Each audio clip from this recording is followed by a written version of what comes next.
despite what their moms told them. They just aren't talented enough for radio. Unfortunately, anyone can have a show these days. Sean. Well, I'm pretty hard to figure out sometimes. In fact, I can't even figure myself out sometimes, so don't you try to. Joe. You're an idiot and really a disloyal person. This is the Cuse Militia. Those two unapologetically biased, orange-blooded homers, Sean and Joe. It's the most bullshit thing I've seen in 30 years. Welcome, orange men and ladies. Happy Sunday. This is the Cuse Militia with Sean and Joe. At Cuse Militia on the socials. Go there, join the militia. The orange football squad continues to slide after dropping 5 in a row. Missing 3 members of the offensive line. Matthew Bergeron, Kalen Ellis still out. Chris Bleich still out, or out. Some practice injuries there. A couple didn't make the trip. Did not help. You'll hear from us. We'll hear from you in fan feedback. Live on Spotify app. And also, this time, switching up, going to take it to Facebook Live and see what happens.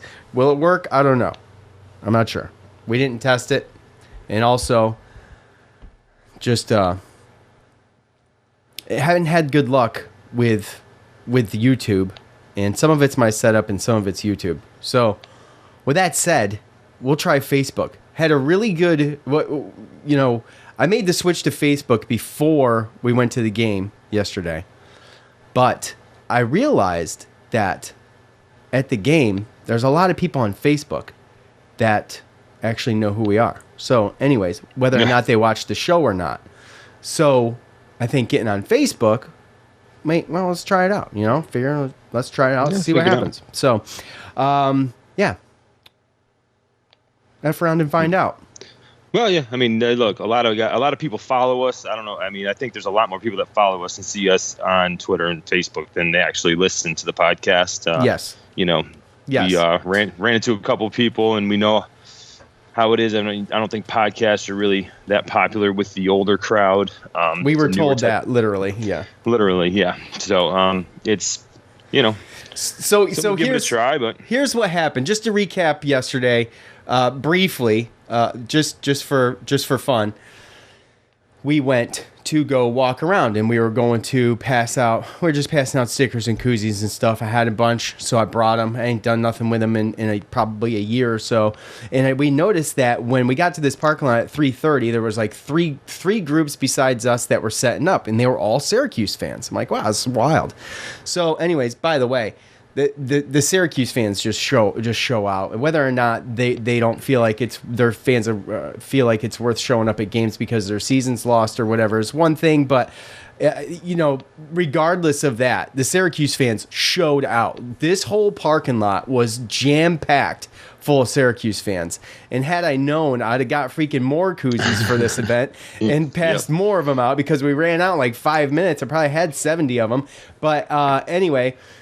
So we're walking around handing out the Cuse Militia stuff, and people, they follow us on Twitter, they follow us on social media, they listen to the podcast. So it was really cool. It was a ton of fun to be able to go out and do that. It's the first time I've ever interacted at a tailgate with other Syracuse fans and told them about Cuse Militia and handing stuff out. So it only took almost 7 years. Or whatever. I told you had to get to a football game or something down here in North Carolina. We show out. There's a lot of people from up there down here. There's a ton. When I say we got a ton of downloads in North Carolina, I know why now. There's a ton of Syracuse fans there. There's a ton. It's unbelievable. And that area, Winston-Salem, Raleigh, Charlotte, they came from all over North Carolina to be there. So it was really, really, really cool, man. Had a couple people mention the live streams that we do on Facebook, and kind of one guy busted my chops about the scores and everything being backwards, which we talked about last show. But just really cool to get out and meet people, and for them to for us to put a face with the Cuse Militia name for them. Man, it was fun. It was fun. It was fun, right? And you got to finally meet Magic Mike, right? So, Magic Mike from the green room. And guy that parked next to us. I think his girlfriend or his wife went to high school with my cousin's wife that lives down here in Nightdale. So, small world. We both got to meet Dom. Dom, yeah. Dom, the mailman. Yeah, so he tailgated with us. It was a good time. Yeah, it was a good time. It was fun. I mean, look, the game was half the game was terrible, but it was well worth the trip. It was an easy trip. Both of us back home. I stayed in a hotel last night, about a half hour out, but got back here about 12:30 this afternoon and put the show together, and here we are ready to do it. So just wanted to give a shout out to everybody we met yesterday, and want everybody to know how much fun we had, and I can't wait to do it again. I think Syracuse may show up to UNC next year, right? I think they do. So, or NC State, or both. So. Yeah, so one or the other. I think we'll probably try to make that trip. It's nice and easy. NC State, either one of them are easy. Yeah, I mean, NC State's 30, 40 minutes away from me, so... And then what, like an hour, 45 minutes, an hour for UNC? Yeah, it's not that far. Yeah, so. Right. Hey, and you got the picture. And you got your picture. What picture? Oh, yes, Joe and his hot dog. You sick bastard. You sick son of a That bitch. one was for you, Captain Patrick. Yeah, that was for @Cuse on Twitter. All right, let's listen to what Coach had to say following the game. Kind of a surprise when we found out 3 offensive linemen were out for today, Bergeron, Ellis, and Bleich. Can you just kind of tell us anything about what's going on there, why Bergeron especially didn't travel? Injury during practice. Hopefully we'll have him back next week. And Michael went out during the game as well and did not end up returning. How serious is that looking? Was there any consideration of just not putting him back in because to preserve kind of his future or anything like that? No, he couldn't go, so it was better to keep him out. Going off the offensive line that we just talked about, were you pleased with what you saw from your offensive line? You put up a lot more points than you have in the past couple of For weeks. those guys to go out and score that many points against that defense, and for everyone else that played with that unit, I thought they did a really nice job. I wouldn't even say he's healthy yet. Schrader is a big part of which that's not 100% Schrader what you saw out there, and then yet you still see what he's capable of, and hopefully he's even healthier next Saturday. And Tucker had his 4th 100-yard rushing game, and it's the best he's looked in weeks. Just what did you think about what he was able to do tonight? I thought it was good that he did some things. I wish we could have got the ball to him even more. Once again, you guys, we say stuff like that. When you get that much of the third quarter eaten before you get on the football field like that, there's not a lot of time left, especially if you're trying to win the football game. I think that if you watch the first half, they had a lot of drops on their side, and then all of a sudden they stopped dropping it. What's the one big thing to fix going into Boston College next week? Health. When we get healthy, we'll be fine. All right. Thank you, guys. Thank you, Coach. Sarah, why do you think the offense was slow getting going in the third quarter? 100% on us. Just the snap. We had great plays on first down and second down. I fell asleep at the wheel. It's unexcusable and unacceptable. And that's what killed our first 2 drives. The snap, I don't know what happened. I was getting lined up in the Wildcat play. And then, we dropped the ball on second and 10. And now we're sitting in 3rd and long. So, and then they get to dial up a blitz. So, just got to be better on second down. Got to be efficient. And once we started spreading out a little bit, we started going. But it's just we got to be ready to play. We still got a lot to clean up, and I missed some throws today, which is going to happen. But I wish I could have hit some of the stuff that we missed. So, but I mean, at the end of the day, we had an opportunity, and we just I feel like we gave it our all. So I'm content with that, knowing that we played hard, but we just got to clean the stuff up to where, especially coming out of the second half, we can't be slow and shoot ourselves in the foot, stress our defense out. So. But they're a great team. Shout out to those coaches and those players, and they're an old team. They do a lot of things very well. So we'll learn from it. You ready for next week? All right, Joe, let's start at the top of this thing. We had the linemen out. We found out that Cuse Waterboy and Captain Patrick both texted us at the beginning of the game about that. It must have been something that they saw on TV, and both those guys hooked us up with the info. But look, when despite that, okay, and I expect I guess Bergeron, at least, sounds like he'll be back next week. Okay, according to coach, according to things that were told to me from other things people heard. So, anyways, with that said, the guys who took over, Enrique Cruz, Bradford, and Josh Aloha.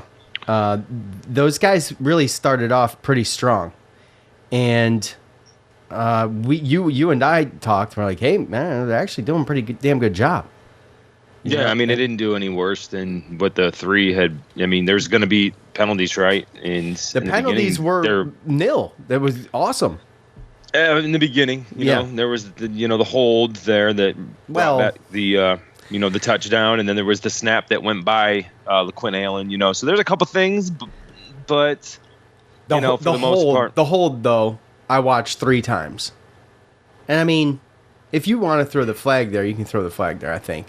Okay, I think so, but I mean, how picky are we? How picky are we getting with that? Because stuff like that happens every play.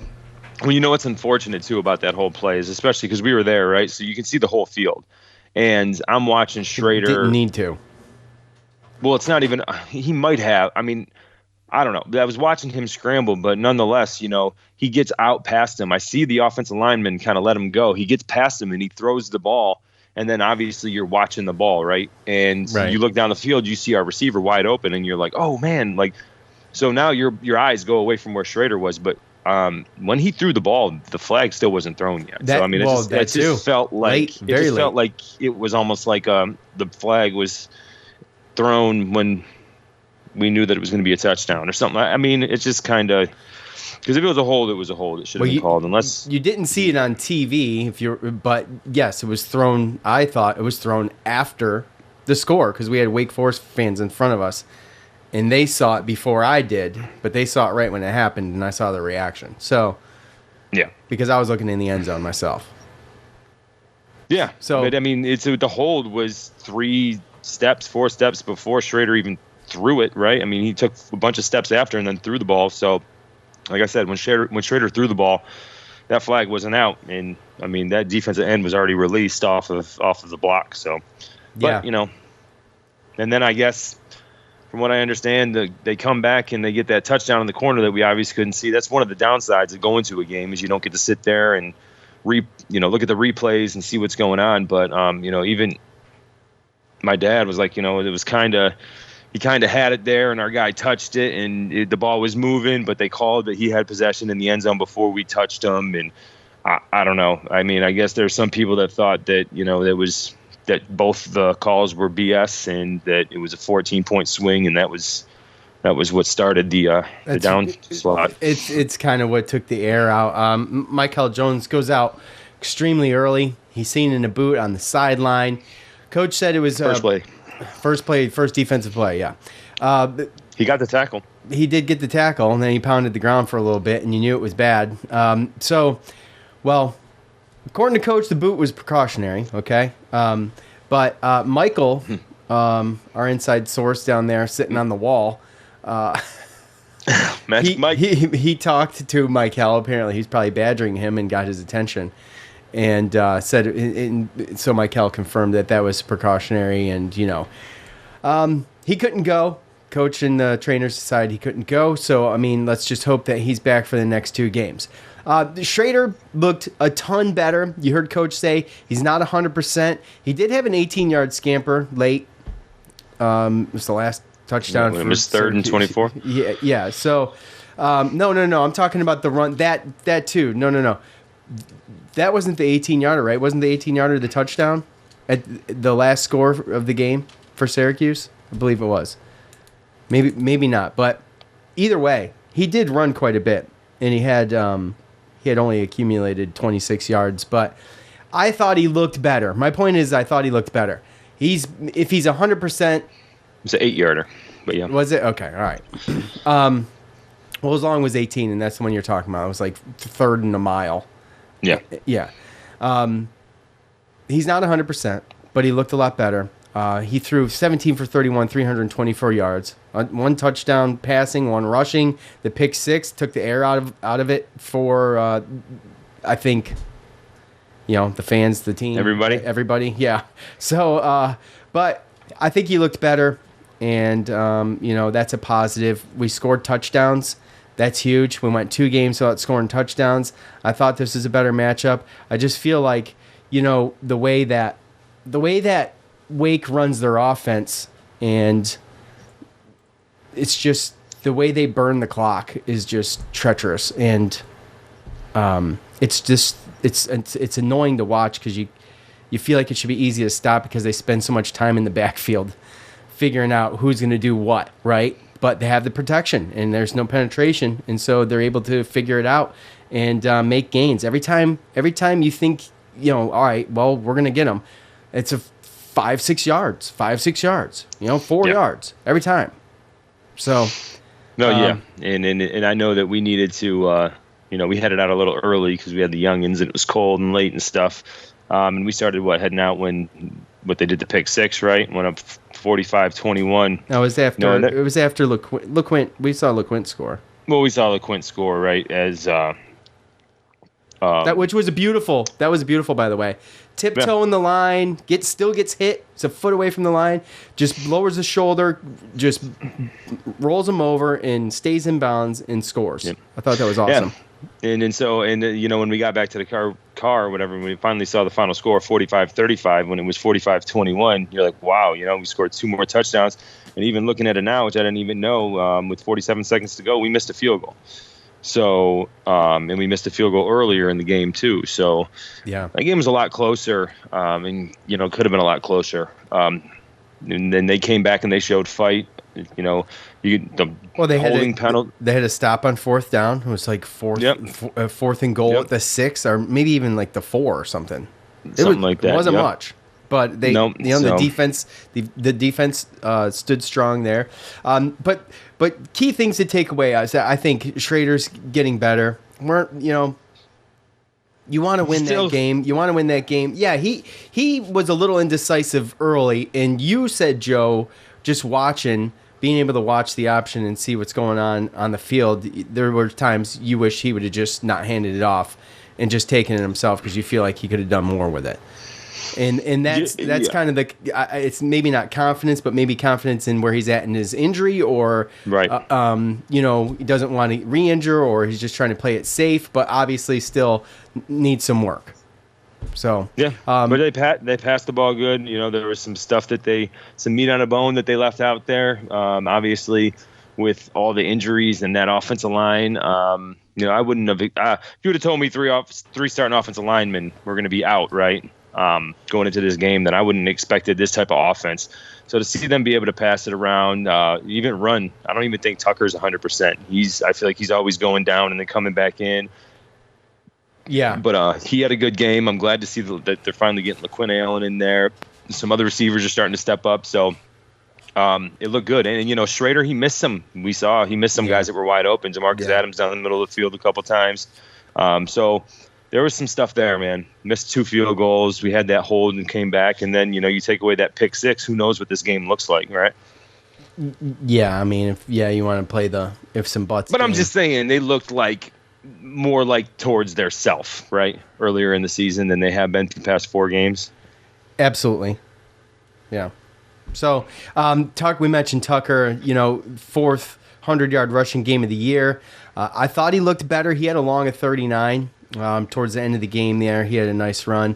He's over 3,000 yards in his career at Syracuse, 3,057, I believe. So it was good to see. He did go down at 1.2, and like you said, Joe, it kind of seems like at some point in almost every game, it's like Tucker's slow getting up, and don't know what he's dealing with. But, the good news is that we expect him back next year, and, you hope that this offense can just evolve and stay healthy. I mean, that's the thing, man. It's been just brutal.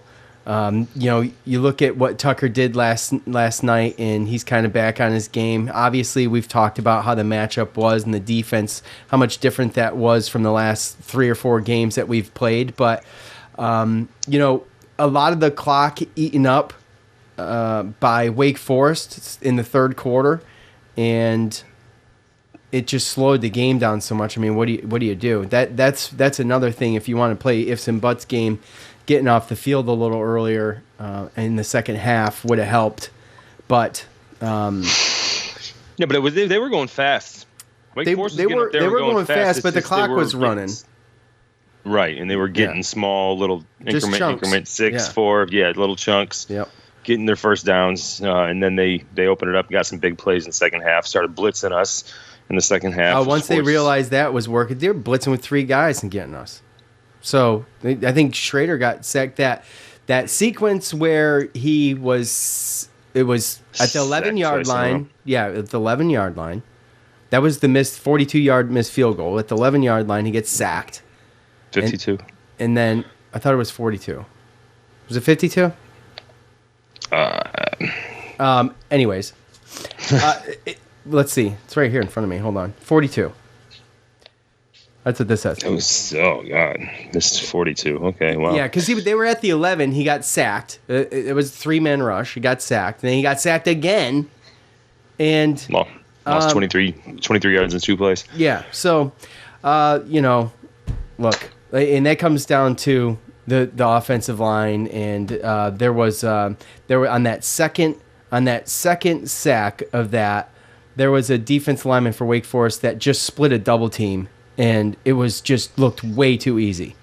Oh yeah, way too easy, and it should have never been that easy. Not with 2-on-1 right there, and he was the one that disrupted that second play.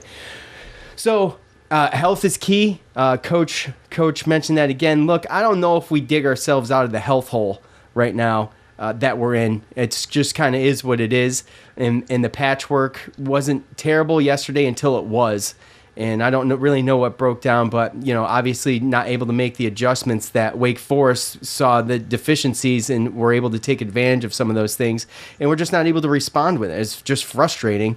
And, what do you do? They just don't have the versatility to be able to adjust once they're figured out. Once they're figured out, it's like they're frazzled.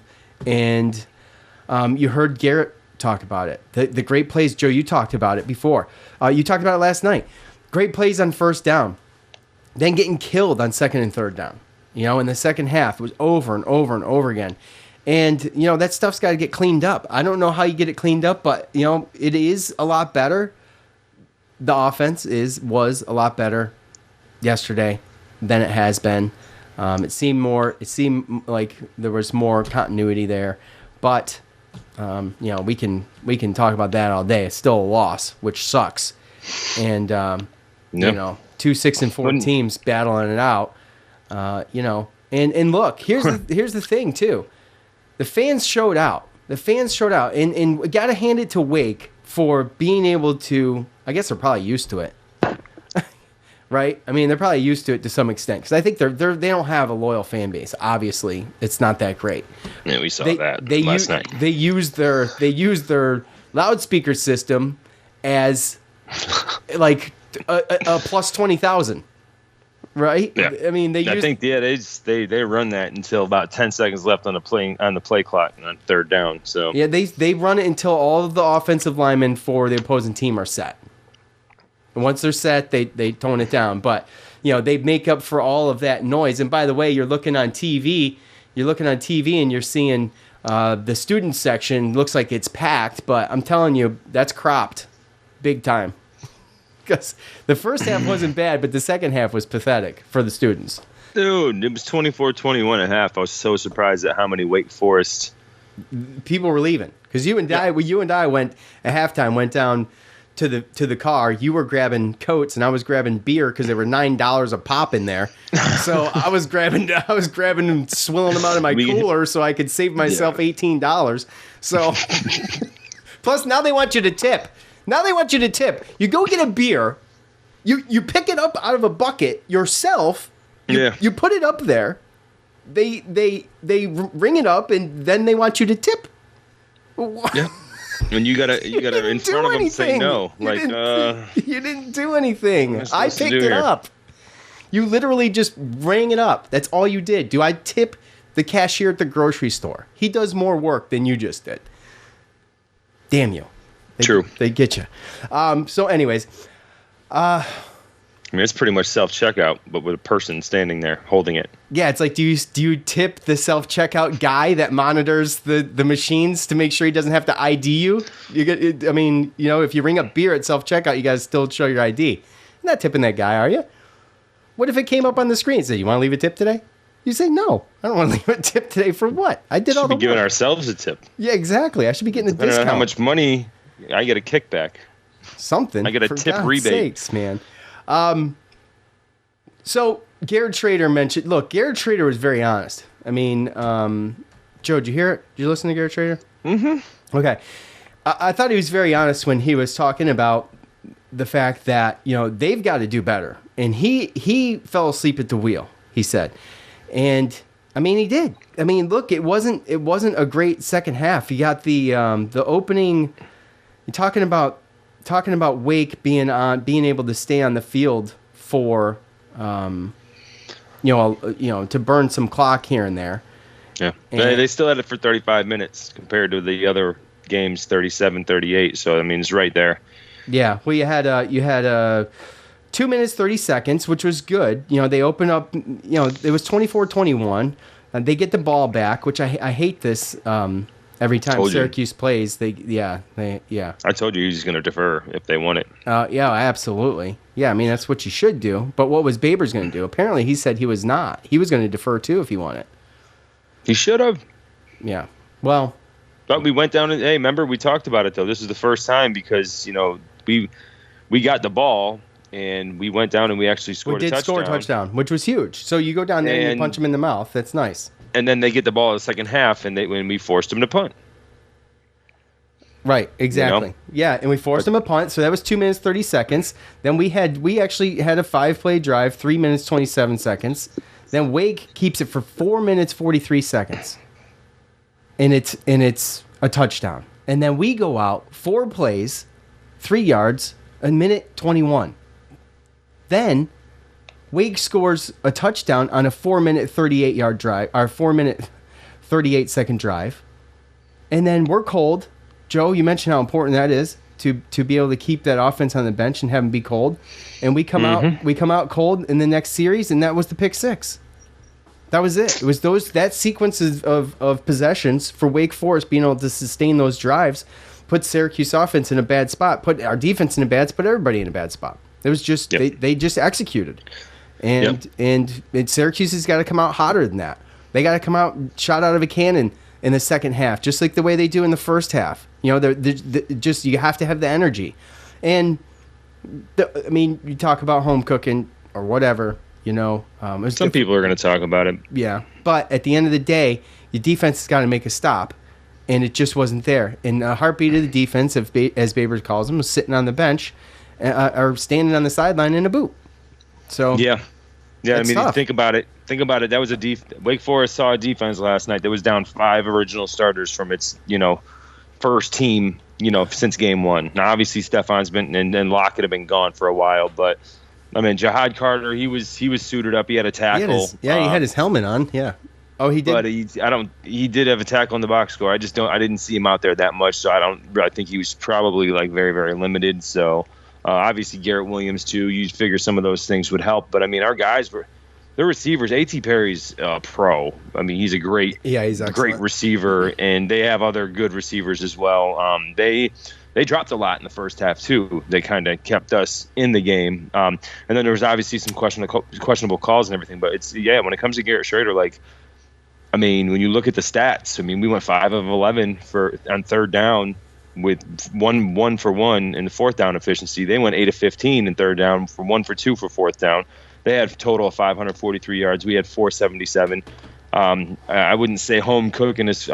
Our penalties were probably legit. It's just Wake Forest only had 3. They were only called for 3 penalties for 10 yards.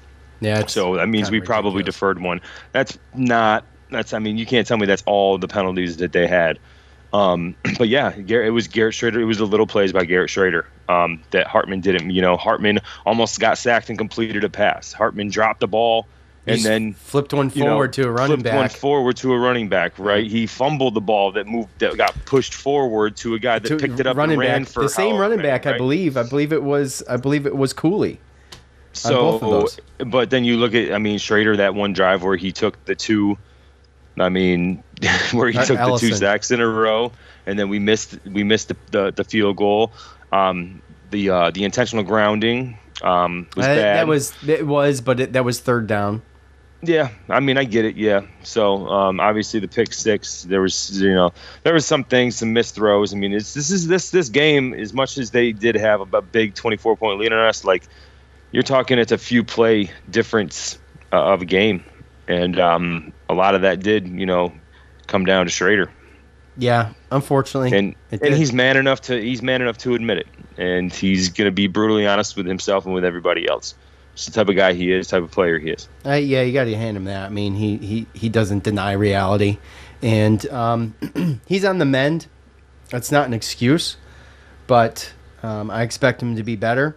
And we got 2 games left. Okay, we got Boston College. We still got a chance to finish 7-5. I think that's a big deal. That was my preseason pick, but I feel like 7-5 is a realistic option going forward. Boston College got crushed, right? Didn't they get crushed? Who did they get crushed? 44 nothing Notre Dame. Oh, that's right. I didn't get to watch a lot of other ACC football yesterday, obviously, but we did get to watch a little bit of this Northeastern at Syracuse game. Yep, at the tailgate. At the tailgate until once the parking lot started to get really packed up, the signal started to go, and it was a little bit more difficult to watch it. But there was a lot of Syracuse fans out there with TVs hooked up to hotspots, and we had an iPad out and ended up putting it on my son's phone to burn his battery instead of mine, and that worked okay. But it was touch and go for a little bit. Another slow start. It was 26-23 at one point.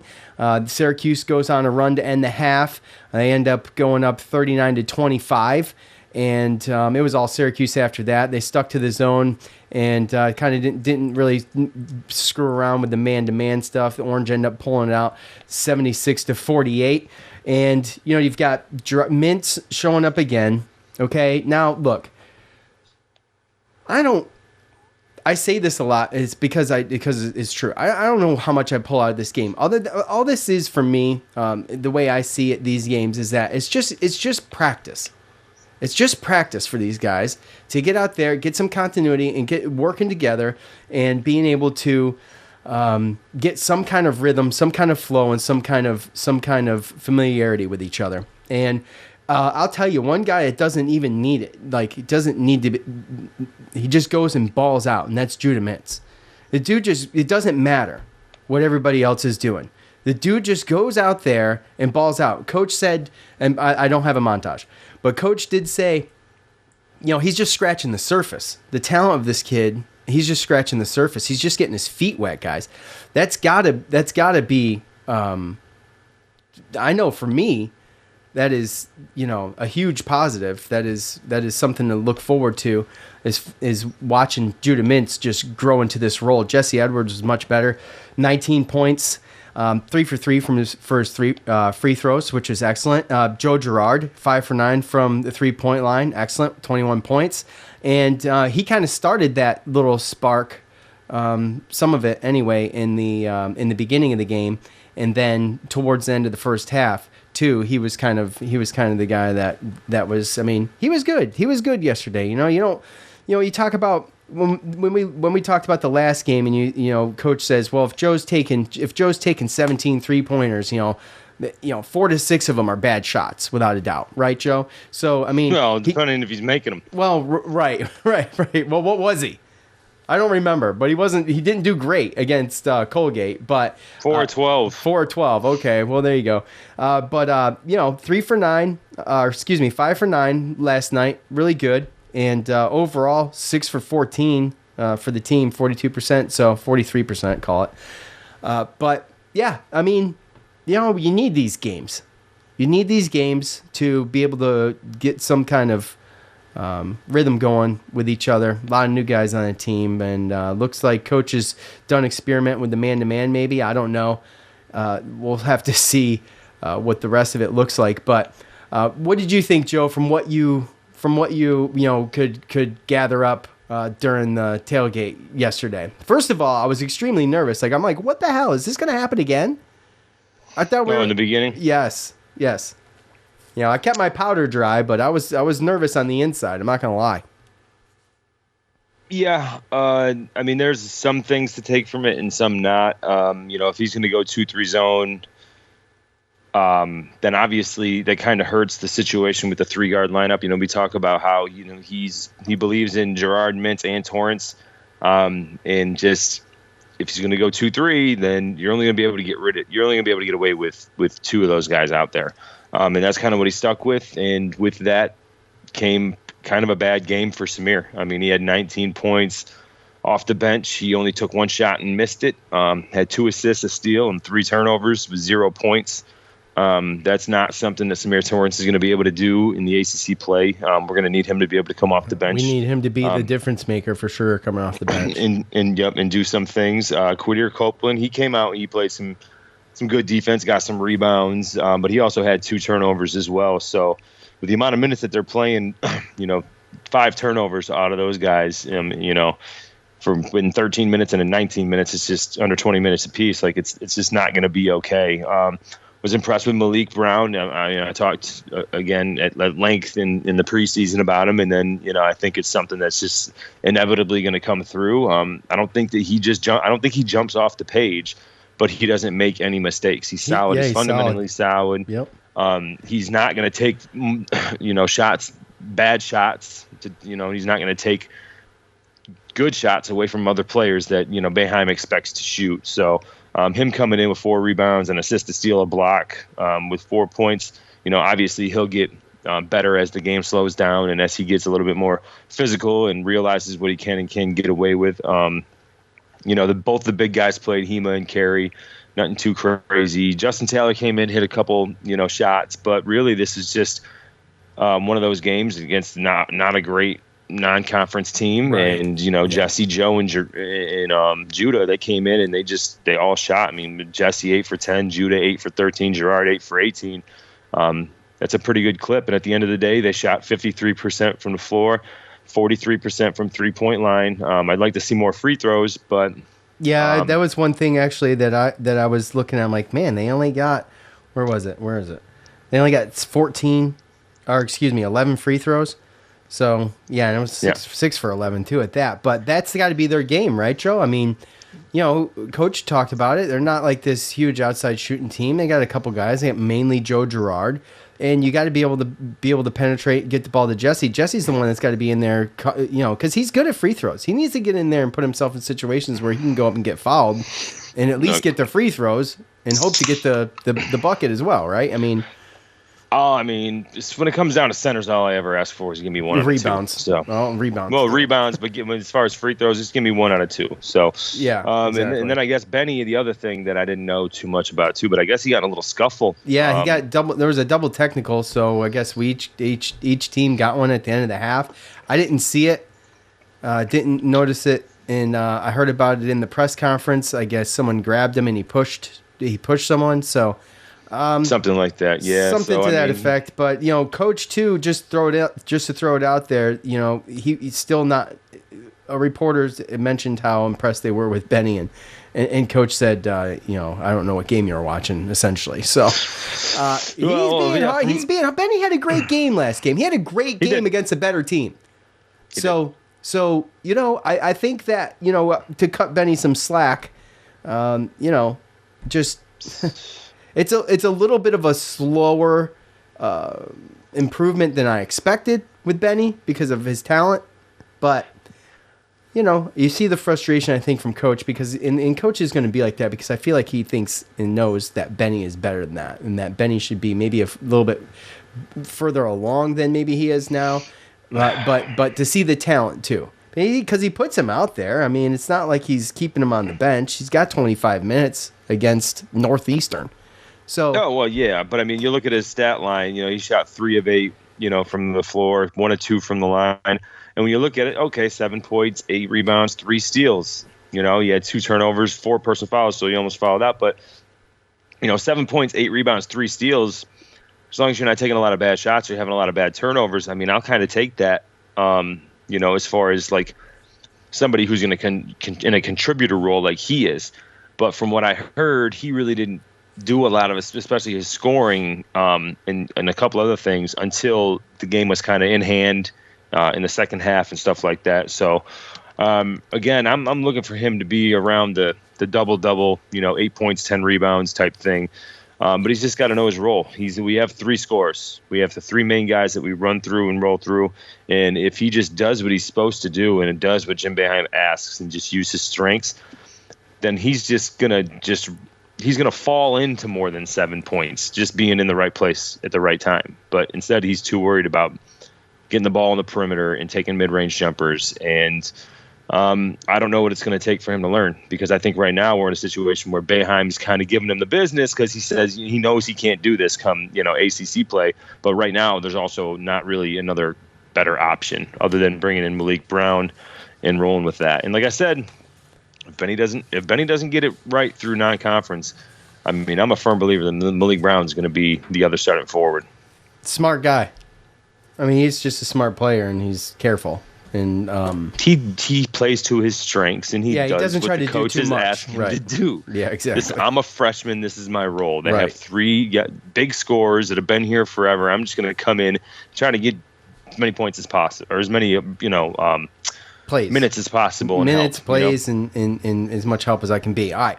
So looking forward real quick, might as well talk about Richmond, Joe. The all-time series between the Orange and the Spiders sits at 3-1 in favor of the Orange. The 2 teams first met in 1991 in the NCAA tournament. Richmond would upset the 2-seed Orangemen 73-69 in one of the upsets in the early rounds of the bracket. And what was that? They were a 15, right?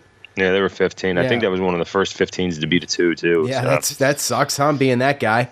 Happen a lot now. That had. Don't quote me, but Don't quote me, but we could have very well been the first 2 seed to ever lose. I think you could be right about that. By the way, I think you could be right. I think I remember that. But nonetheless, we went on to win 3 more. The last time they faced off, like it's a big deal. The last time they faced off, Syracuse with a 76-71 win in 2008. Flynn, Devendorf, Onuaku, Ojanot, and Harris, your starting 5. Man, Flynn with 27 points and Devendorf with 22 points. So it's been a while. Richmond with wins against Virginia Military Institute in Northern Iowa, losses to Charleston and Wichita State. They've got 3 guys that right now that are averaging double digits per game in the scoring column. 6'7", 215-pound senior Tyler Burton. He leads the team in points per game with 19 and rebounds with 8.5. Joe, this is part of the where are we? Brooklyn? Is that what's going on here? Yeah. So, something like that. Playing at the Barclays Center tomorrow night at 7:00, and the winner of this game will either take on, the winner or loser of this game will either take on St. John's or Temple. By the way, St. John's and Temple, both good teams right now. In fact, and so it's a good early challenge. Besides, it's so weird to say, besides Colgate, but. It is a good early challenge for this team in a neutral court to be able to see what they can do when some of the pressure's turned up. So, Joe, what else you got on Richmond? The Spiders. The Spiders. They look like a team that could give us issues. Right? That's what I was thinking. Well, I mean, with Burton there. You got another guy. I mean, they got some size. 6'7" senior transfer from Wofford, Isaiah Bigelow, and another big boy, 7 foot, 250-pound senior Neil Quinn, transferred from out of Lafayette. And then they have guards that have been at the school for a little while. So they played with each other for a little while. They got size. And realistically, to me, they are still a team that's trying to find themselves, obviously, with trying to figure out, who they are and where these guys are going to fit, these new guys. So they got size, they got some guards. Beat VMI, beat Northern Iowa pretty good, but then they lost at College of Charleston by 2, lost to Wichita State by 3. So again, A-10, not a bad conference. These guys usually, give it a good go, and they're usually a team that's kind of right there in the A-10 as far as being able to get into March Madness.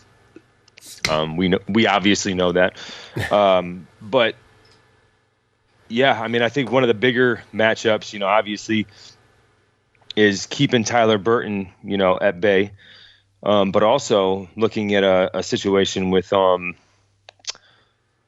our freshman. What is he? Yeah, so he's basically a redshirt freshman. He played in, he's a true freshman. Sorry, my bad.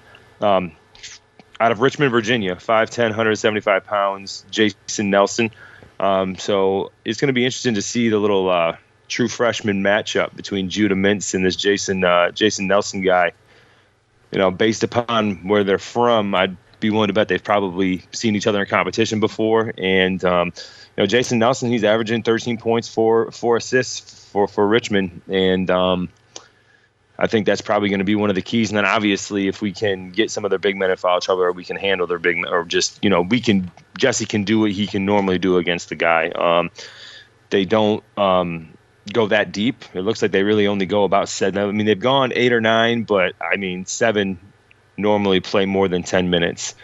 So yeah, when you really look at that, you gotta worry about Bigelow and Burton on the 3-point line, along with Gustafson and Jason Roche. Those guys can shoot some threes. But I mean, other than that, it's kind of a mystery, obviously, this early on how good these teams are going to be. I just know that A-10 usually gives us problems. So, hold Tyler Burton and then hope that Judah Mintz can kind of take the challenge of outperforming this Jason Nelson guard for them and get a win. So the Empire Classic down in Brooklyn. So hopefully we get some good fans there, and hopefully we can get a W so that we can play, prime time for that championship, get 2 in a row. So like you said, the next day is not going to be easy either. St. John's is undefeated, but they just haven't really played anybody with the likes of Merrimack and Lafayette and Central Connecticut with Nebraska. But Temple is going to be a tough team as well, because it's going to be interesting to watch that game. That game's going to be 30 minutes after ours. Well, Temple beat Villanova. Yeah, that was the weird thing, right? So, but that's the weird thing about college basketball, especially early, is you're looking at it, and Temple lost to Wagner, but then they beat Villanova, and then they lose to Vanderbilt, then they beat Rutgers. Villanova and Rutgers were on the road, weren't they? Yeah. Right. Yeah. So, and they got a guy in Damian Dunn who's a 5-year senior who's averaging 24 points a game, and also their second leading scorer coming off the bench, Temple. If you name may ring a bell a little bit, but Khalif Battle. Yeah. He's averaging little Battle. Tyus Battle's brother. Mini Battle. He went to Providence, and he ended up transferring from there, and now he's at Temple, and he's averaging 30 minutes off the bench and averaging 16 points. So it's going to be interesting to see that second game as well. But I'll tell you what, looking at the lineup, not to say that we're guaranteed to win, but looking at the 3 other teams that are in this thing, I'd say we probably got the best first-round draw. I'd rather play Richmond than these other 2 teams right now, for sure. Yeah, it was like almost, absolutely. It's like if we were seeded, we got lucky. Anyways, okay, well, that's that. We will be back here on Tuesday with the post game of that, and at least we'll be able to come back Tuesday.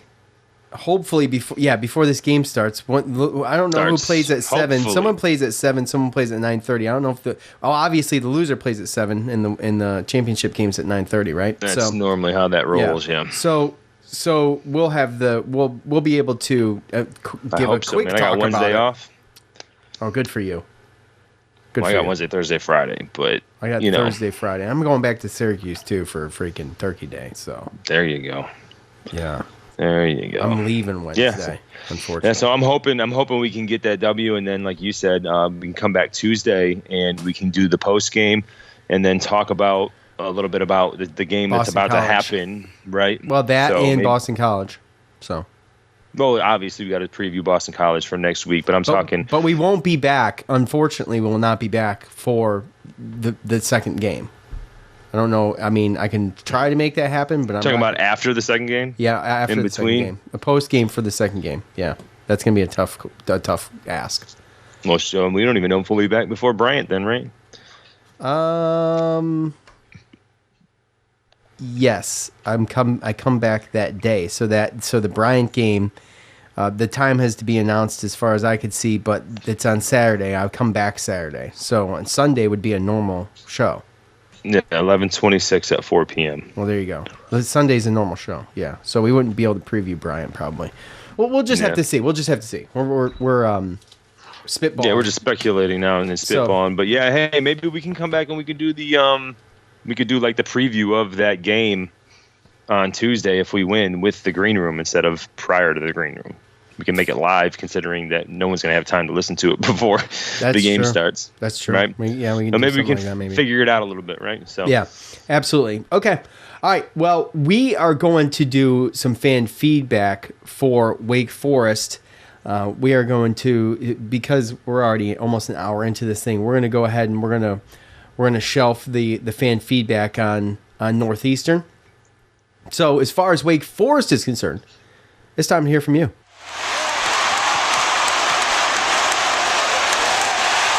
It's time to hear from you, the loudmouths from the Loud House.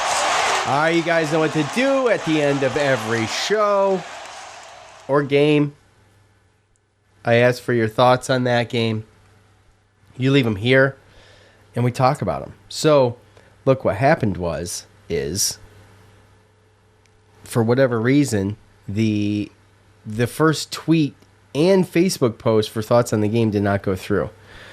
So it was like midnight by the time I put it up, and that is what it is. We have a couple. We'll talk about them here. Disappointing loss, obviously.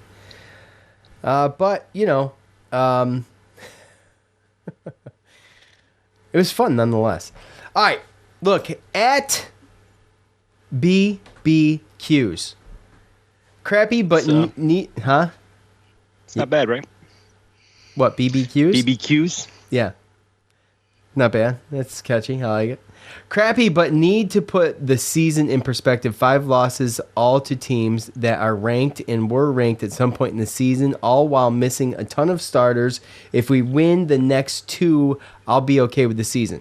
Well, yeah, obviously. I think that's legit. We kind of talked a little bit about the fact that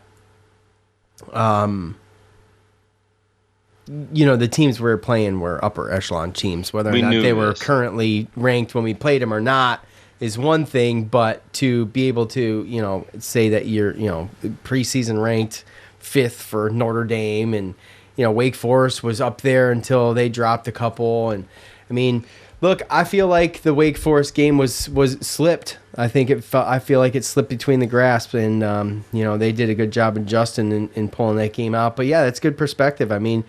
You've got 2 games left. You can finish 7-5 on the season with a Boston College win, and then go into a bowl game and see if you can pull that off. If you can, and you finish 8-5, then that's successful. I'm fine with that. So yeah. No, we talked about it, right? We just wanted a bowl game, and it kind of sounds regurgitating like we're talking about the same thing, right? But at the end of the day, people keep talking about this, and some people are like, oh well, the front level of the schedule was easier than the back level, and we knew what the gauntlet was going to be like when we were talking about NC State through Wake Forest. We knew it, and that's why I think that we were lucky to get that Jack Chambers NC State Wake Forest, or not Wake Forest, NC State six win game to get to a bowl game in the first 6 games. But you look back at it, Louisville, Millie Cunningham, he's missed some time in some games. They're 7-4. Purdue 7-4. UConn, which I didn't think, especially after watching them in the first game and then us playing them, they're bowl eligible. They have 6 wins. So, we beat some teams in the front, 6 that are going to go to a bowl game, and NC State's going to go to a bowl game, even though they've kind of fallen off a little bit. We knew that they would with Leary, and then Chambers came in. The freshman came in, Morris, but then he ends up getting hurt for the year, so they're stuck with Chambers, and they end up losing to Louisville last night. But nonetheless, we had beaten some decent teams, and we were right in there with Clemson and right in there with a couple other teams. So, you just see what we can do next week at Boston College and then get healthy for the bowl game. Yeah. Oh, wait, hold on. Where was I? At Scotter Photo? You got it. I got it. If you say it fast and confident, they won't think you're screwed it up, which I did not do either one of those things. So that's okay. And even if you did, no one knows. You wouldn't have to. No one's going to notice. I'm glad I wasn't sober for it. Look, I wasn't sober for it either, and it still sucked. But I will say this, that, I know where you're coming from.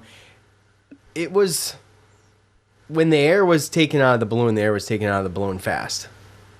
Right? It wasn't much of a decision. When we were like, all right, well, look, start heading for the exits. 3/4 of the Wake Forest fans already left, and they're winning. So why the hell am I here? They were winning at halftime by 3, and a lot of them left. They were pouring out of there at halftime. They were up by 3.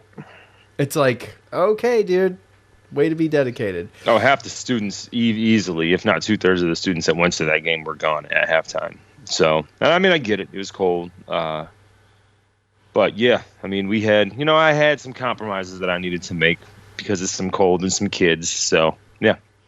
At Saltine Warrior 4, same story each year in November with Dino. Was nice to see the offense in the first 1.5 quarters mix it up, but the offense has collapsed and so has this team yet again. I'm officially on the fire Dino train. Joe, look.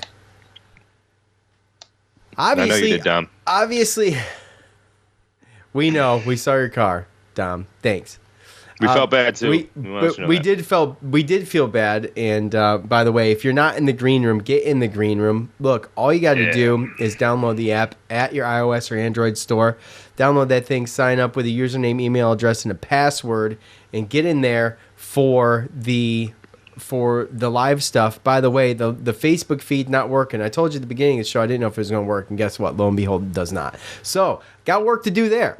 And we screwed around with it for about a half an hour, but I'm telling you, Cuse Militia Live is coming to Facebook as soon as I can get it there. But, okay, the Fire Dino train, Joe. I'm not there. Look, it is his fault that the depth on this team isn't the best it can be. How much of that, look, I'm not going to get in a big conversation. How much of that is Dino Babers? How much of that is just that it's that difficult to recruit? You got some guys on benches in places, the Alabamas, the Tennessees, the Clemsons. You got guys on benches that could start at Syracuse. Yeah. Okay. So, where do you, how do you decipher? Is it the school? Is it the coach? What is it? How much better can he do it? Is it the AD? What's going on?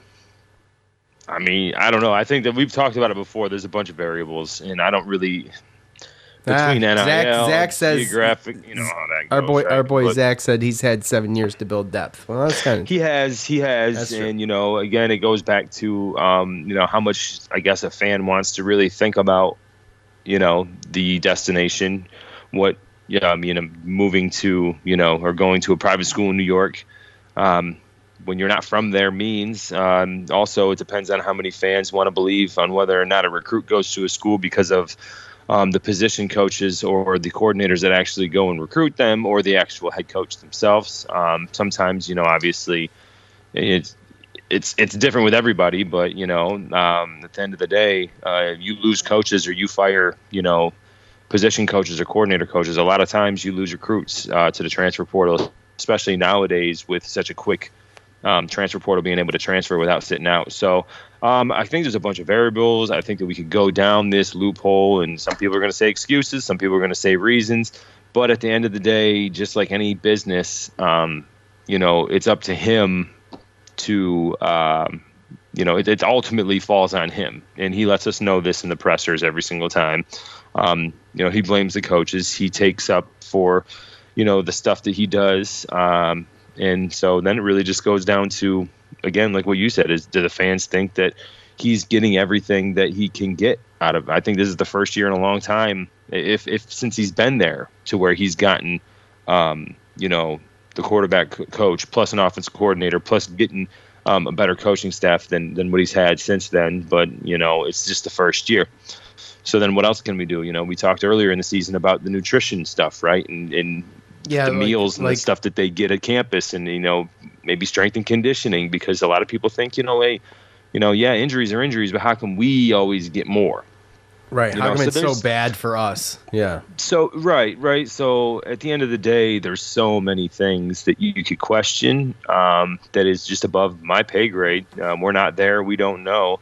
And ultimately, yes, does it go to Dino? Yeah, but you can argue it goes above him to Wild Hack. So he's not going to get fired. We're going to go to a bowl, see what happens. And I'm kind of just excited to see if anything pops out of this for NIL, Weitzman, stuff like that. See if we can get some good transfers to the transfer portal, because right now we are lacking recruits in the 2023 recruiting class, even though we're not losing a lot of players in going into next year either. So as next year is going to be the year, because I don't think that just a 6-win bowl game is going to be good enough especially if you're talking about Tucker. Tucker can still leave, but he didn't make that senior walk. So you get Schrader and Tucker. He's at least on the fence. Yeah. Schrader's coming back. I don't think there's any doubt about that. Yeah. So, you get your coaching staff intact, and you bring back a majority of your players, plus bringing in this 2023 class and just going ham on the transfer portal. Hopefully, maybe this Weitzman NIL $1 million thing might happen. Who knows? But yeah, it's really going to be next year, because I don't think 6-win bowl. Once you get a 6-win bowl, it's not going to be enough. So next year, it's not going to be enough. Next year is going to be the year. Just to piggyback on that, at No Blanchard 44, I've never been a Fire Babers guy, but if we lose to BC, I think next year should be his last, depending on what he does, I assume. The only way he gets an extension is if we win next week, win the bowl game, and have a winning season next year. The game management is so bad, and recruiting isn't any better. Look, there were some people talking about the game management, and I think it was probably having to do with the end of the first half. And actually, let's see right here, our boy at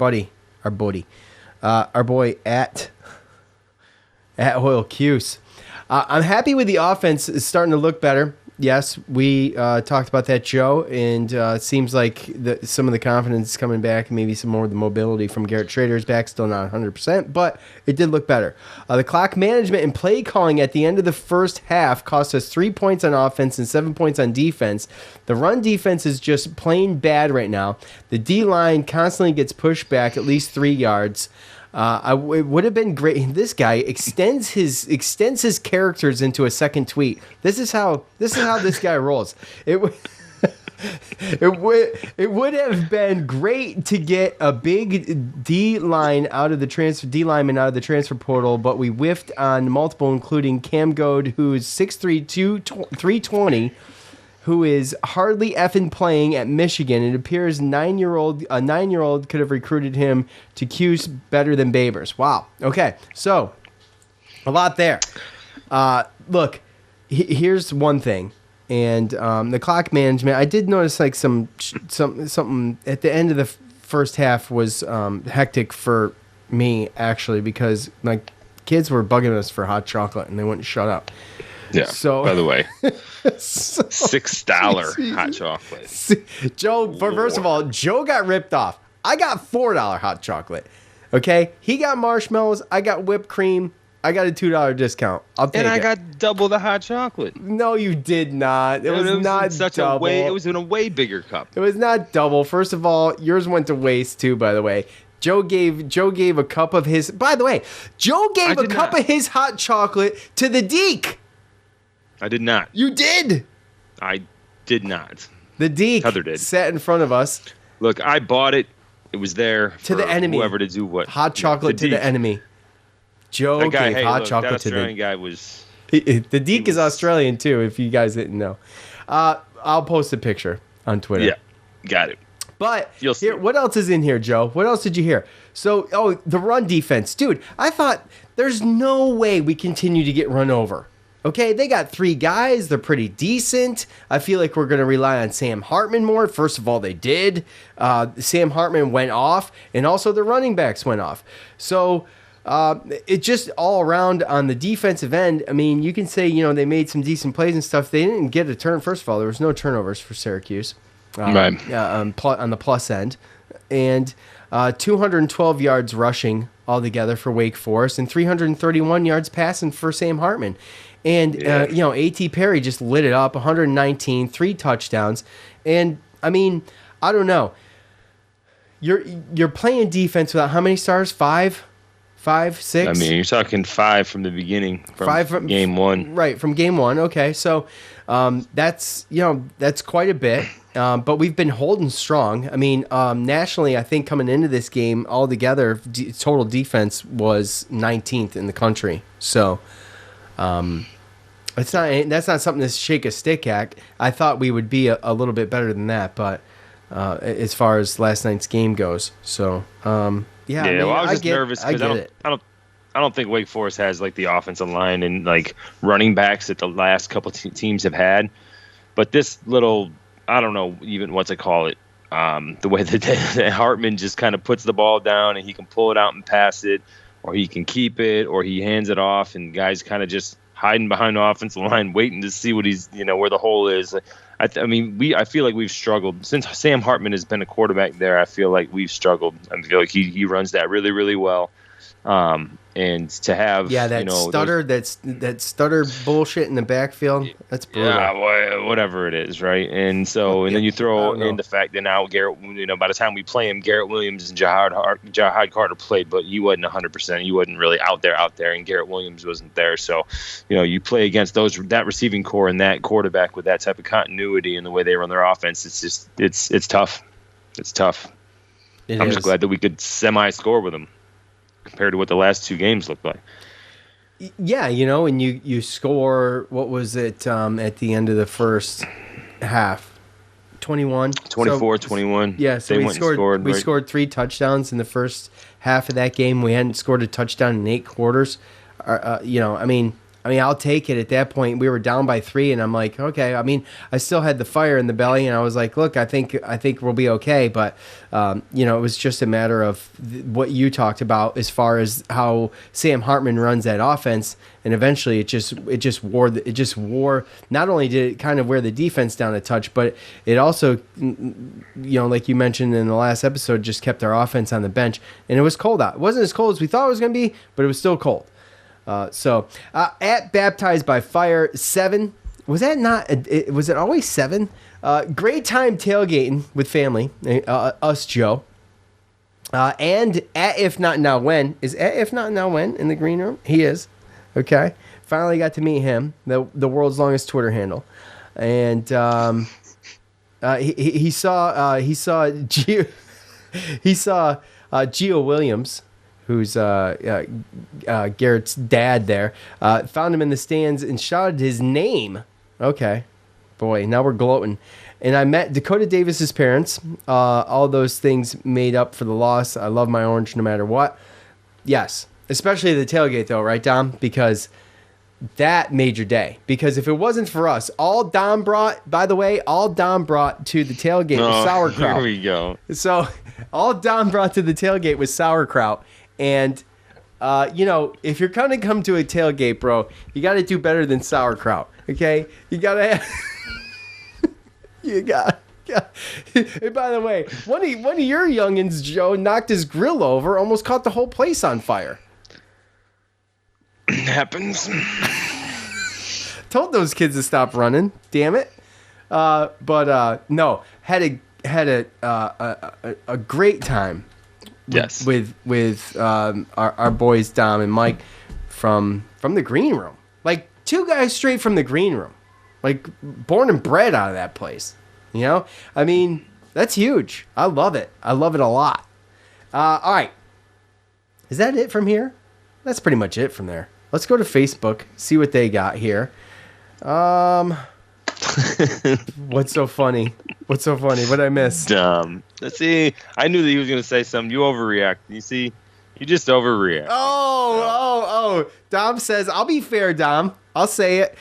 He says he brought Hoffman's and Sean and Joe brought Ballpark. What the F? Look, here's the deal.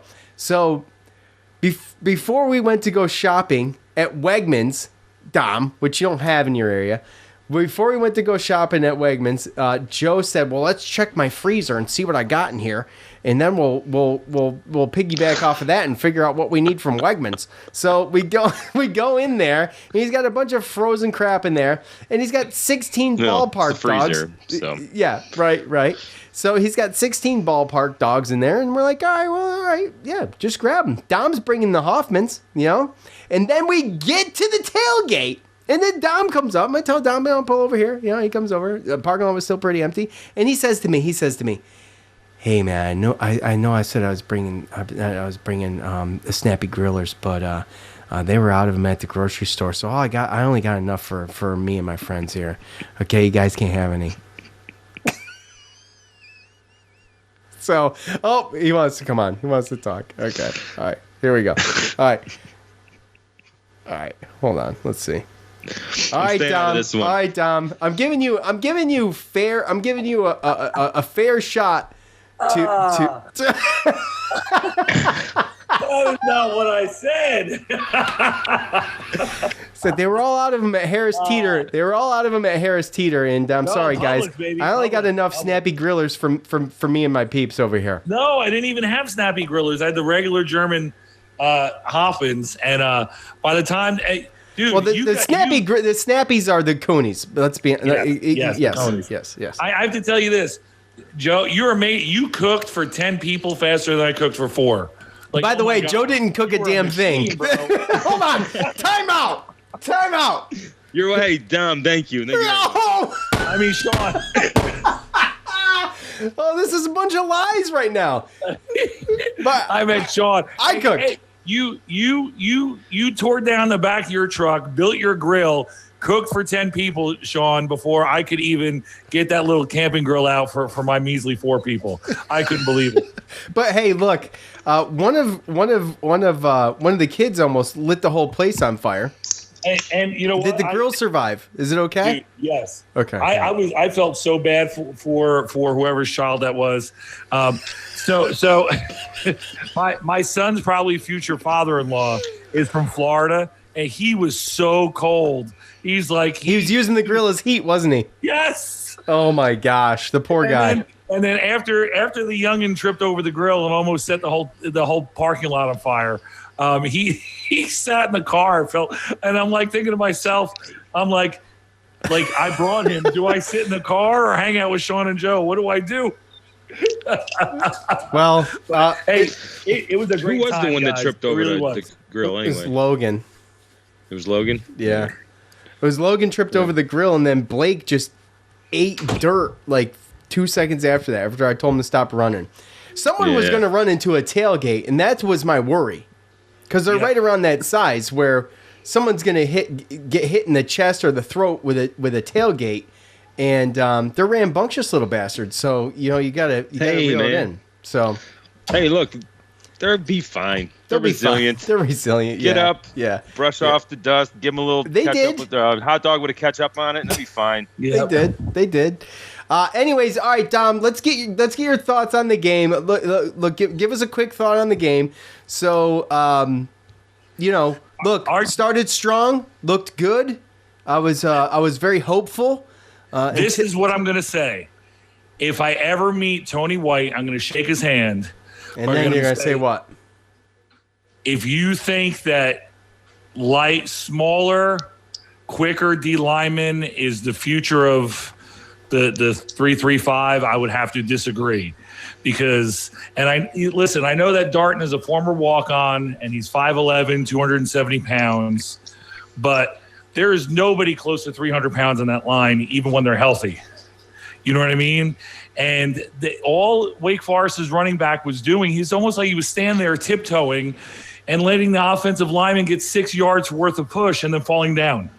So that's not sustainable for any kind of how do you go to a defensive line recruit and say, hey, this is what I want you to do. Like, I want you to stay small. Like, I think it's coach speak to try to just get people to shut up. But you have to have somebody close to 300 pounds at that nose guard. You have to. Yeah, well, if you're doing 3-3-5, absolutely you do. You got to have somebody that's going to be in there and just stand it up and try to clog it up, right? Yes, I mean being so close and watching the physicality, we got mugged. The defense just got mugged. The push just it was. But here's the other thing. I understand Tony White's like quicker and faster is good on the passing end because we got pressure on Hartman. We did. Would we only sack him twice? We only have 2 sacks? Yes. It was 2 sacks, and it would have been 3, but he got rid of one for a 7-yard pass. He just flipped it to a running back. I almost left after that. Right, he dumped it off right to the running back. Oh my gosh, that was a killer right there. But it is. People complain like, oh, he's had 7 years to build depth.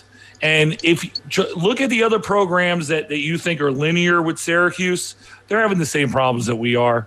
And you know what? We won six straight games, and we're going to a bowl. And the teams that are linear with us are not. Look at Tennessee too. You have their quarterback is down with the ACL, and they're not going to be great. When their quarterback goes down, who's behind them? Gosh, they couldn't score points yesterday. I don't think they could ever caught up, giving up 60-some points. But it is the way the scholarships are. You only get 85 now, and with everything else in college football, a lot of teams lack depth. And it is what it is. That's it.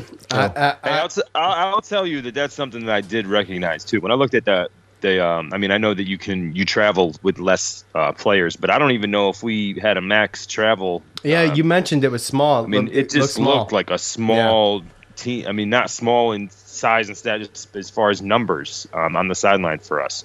So, we fought hard. After you guys left, and like toward the end of the game, Dakota's mom was saying that there was this illness going on, and that's why Bergeron and some other guys didn't make the trip. Yes. And she's like, okay. I won't say it was COVID or the flu. No one's really saying anything, but there was an illness going on through the locker room. Well, either way, it was probably the flu. If it's COVID, they probably just play. Yeah. All right, Dom. You're going to get banned again, or you're going to get unfriended by someone now. Oh, I'll get a nasty DM. It's just a joke. Look, I don't have to work tomorrow. I'm loose. Going to unfollow you twice. Yeah. Well, if you unfollow me twice, you follow me again. That's how it works. But all right, guys, have a good night. Dom, it was great. It was great meeting you guys. There's got to be one time a year where we get like.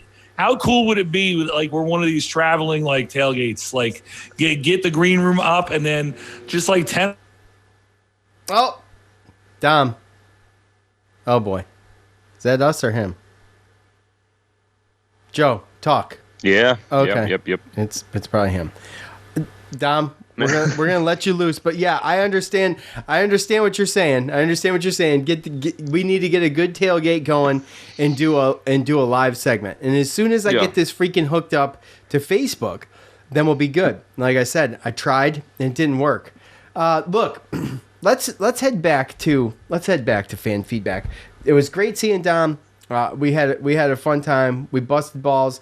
It was fun, and it was fun. No, the funniest. There was my cheeks hurt from laughing. So it was fun. Yeah. I had a couple times I had to step away, and it's funny too because we pulled up and the lots just. I mean, it was empty, and empty. We had our pickings of like all of the parking spots, and we were figuring, okay, let's get convenience close to the porta potty, but not too close to where there's people like waiting in line next there. You know, exactly. We were trying to figure it all out. We had some other parts that were lined up, and Dom called you, right?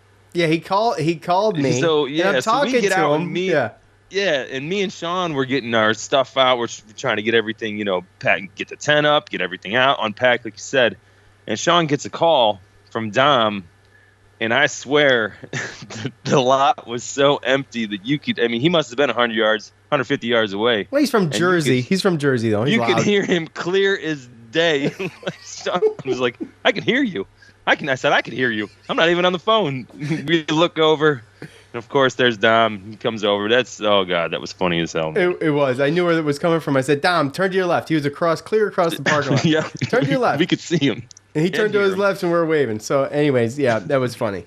But yeah, it was a good time. It was a good time with everybody. The people we met, the people that we didn't know knew who we were, the people that followed us and heard of us, but never put a face to a name, man. It was amazing. And took way too long to do all that. Top fan on Facebook. Yes, David. It was nice to see the Orange score more points than they have the last 3 weeks combined. Defense is really thin. I expect that they will beat BC, and they're limping over the finish line for sure. Yeah, look, I didn't even think about that. Dave, that's a great point. It's a great point. They scored 30. Is that true? Is that stat true? They had 9 last game, right? And then they had against Pitt they had 9, against Notre Dame they had 24. So what are we at? 33. 33. So well, it wasn't not quite. Florida State. Florida State was what? You make me do this in real time. 3. It was damn close then, if that's the case. I don't have the Florida State box score. Damn, what the hell happened to it? It was 3, right? But I thought it was. But yeah, it was close. But either way, they did. They were able to score. They were able to move the ball, and I was happy about that. And I think that just is going to. It's something to look forward to for the next 2 games, guys. I'm sorry. I am trying to be as optimistic as possible. I was optimistic about this game. I thought they showed out and they did good until all of a sudden they couldn't.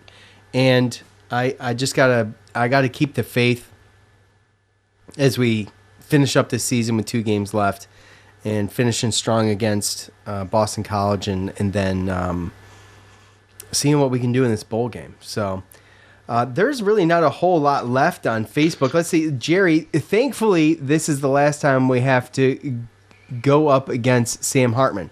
Dude, Jerry. That's facts right there. Said a lot of other teams my fans gosh. too. Yeah. I'll tell you that. Absolutely. And, enough can't be. That's a huge compliment to Sam Hartman. And, he's just been a thorn in our side for how long now. So, yeah. Well, and what he went through, too. Yeah, he had the blood clot earlier. His career might be. Sometimes people's careers are over with that. So, you count your blessings as you come out and finish your career strong. You guys had a hell of a career, man. Yeah, absolutely. So, look, we'll move on from the Wake game, and I feel like it was one that slipped away, should have had, but we'll move on, and then hold on. We'll move on from that though, and we will. We got one more that wants to come in here, and we'll look ahead at the next 2 games, and I think that they're, at least the next one. I don't know how we're playing in the bowl game, but I feel like it's a winnable game. The next one coming up, and we'll take a look at that one on Tuesday. And we're going to talk some Syracuse football. Matt wants to talk. Matt, unmute yourself and say what you need to say, brother. What's up, guys? What's going on? Oh, what's up, bud? I just wanted to respond D-line thing. Like, I think that the D-line right now, like, we're so injured. Like, we're literally double-digit starters down, like, as of that game. With the 3 injuries out on the D-line and Mikel Jones going down, like, we're double digits for starters that are just hurt, which sucks. But, I mean, the fix, like Dom's fix, we need to get 300-pounders in there. Like, that's just not our scheme. Like, that's a 34. That's not a 335. We don't want a Gilbert Bowen or Gilbert Brown like he used to do up at Green Bay, just clogging up the middle. That's a 2-gap system. Like, that's kind of what Alabama does. That's not what Syracuse does. We run a 1-gap system. I mean, you could make a really strong argument that a lineman last year was 260 pounds because, I mean, he was pretty good. And, I mean, Josh Black was 285. I mean, really, yeah, I mean, Roscoe, I would say, was about 260, and he was really good. So, yep. I mean, ultimately, when we're trying to go to a 1-gap, we're not trying to get in front of the guy, look around him, stand him up. And if you're doing that, you want to be 300 pounds. But when you're doing 1-gap, you want to get into the gap beside the guy faster than the person and get around him, and that's what we do. So we want athletic guys on the D-line, not necessarily guys that will clog it up. And we're just so hurt right now. Like, we tried to recruit the guy that ended up going to Michigan. He was hurt, though. So, I mean, I don't know how healthy he is in Michigan, but he was hurt when we were recruiting him. I mean, ultimately, they felt comfortable with the guys that we had. And I think the only starter that we have left on the D-line is Caleb at this point, because Lockett went down. Lockett had starts last year. And, I mean, we have a guy, granted, Darton is pretty good, but he was also a walk-on, and he wasn't starting at the beginning of the year. And he was a rotational player. You know, I think that he's really good, but I mean, that wasn't his role at the beginning of the year either. So that has a lot to do with what we're seeing now. Granted, we lacked a lot of experience on the D-line when they started because we lost 4 really, really good guys. But we can't just plug in a 300-pound guy into the middle of our line and expect it to work in a 1-gap system. Okay, I think the bigger issue with a lot of fans, to be fair, is the depth of people being able to step up. I understand your point, and I agree. You always make great points when you're on, by the way. But I think that some of the issues are the main issue is the depth. And like Zach said, you know, he said 7 years to build depth. But so what is it? Like, I understand the scheme and things like that, and you recruit for that. But at the end of the day, if you don't have the guys to back up your starters, and we have issues like this in November every year, then that's a problem. So there is kind of an explanation for that too. And I mean, when Syracuse recruits players, typically we're recruiting at a level where we expect somebody to debut after 2 or 3 years into the strength and conditioning system that we have in place. It's not like Clemson where they're recruiting a prodigy and they can lose DJ Uiagalelei and have Cape Kludnick come in and he's the number 1 recruit in their class. You know, like, there's just a difference there in the type of athletes that we currently are able to recruit to a team that had won like at the rate we were winning at, you know. So it's we have to be able to turn that around. It's not an easy task to be able to recruit to Syracuse and have guys that are ready to play immediately, you know.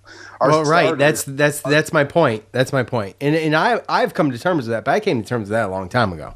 Yeah. So the people that are complaining about it now, that's like old news to me. That's like my childhood. You're not gonna, you know what I'm saying? So you're not gonna end up you're not going to end up getting a guy in the transfer portal that wants to be depth. Like, it's just not going to happen. They're expecting to come in and compete at least for a spot. And we recruited a couple of guys in the portal for defensive line.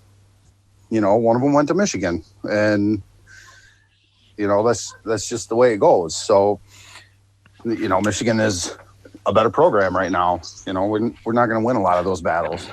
Yeah, it's the prestige. Yeah, obviously. Yeah, and that's the thing. I mean, that's my point. Is that we aren't going to win those battles with those types of guys, and that has never changed. That has been how it is since I can remember.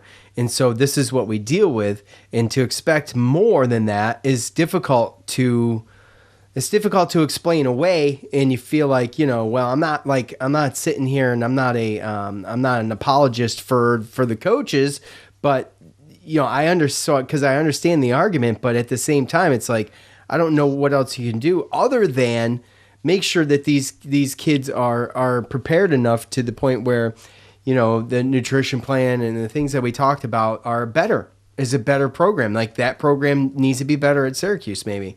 And I think, you know, to Dom's point, I understand what he's saying, but you know, I kind of agree to this extent that I'm just not sure if you can keep playing around too with schemes, right? So they've got all these guys in there, Joe, and like, all right, what are you going to do now? Well, you know, I mean, you got all these guys in here now. You've got the coaches, and so now what?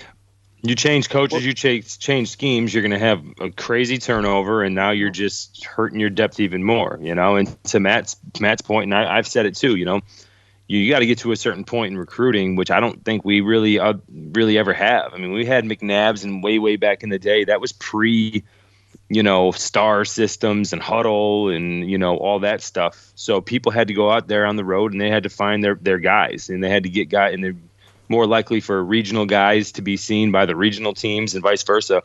Now, to his point, we don't get guys that are expected to come in and just help or just hit the two deep. So when we see that as the Andre Siscos and the Sean Tuckers and these type of guys, those are like diamond in the roughs that our recruiters have seen, but there's not those type of expectations when they come in. So that's just kind of like a cherry on top when those guys come in. There's 30, 35 plus teams. They have a handful, 5-10 guys that they expect to come in and hit the two deep and help them get to a conference championship. Yes, and the other point is the point that you were making is we also switched defensive coordinators during that time. We were going from a cover 2 style defense, which was a 4-man front, to what Tony White wants to run.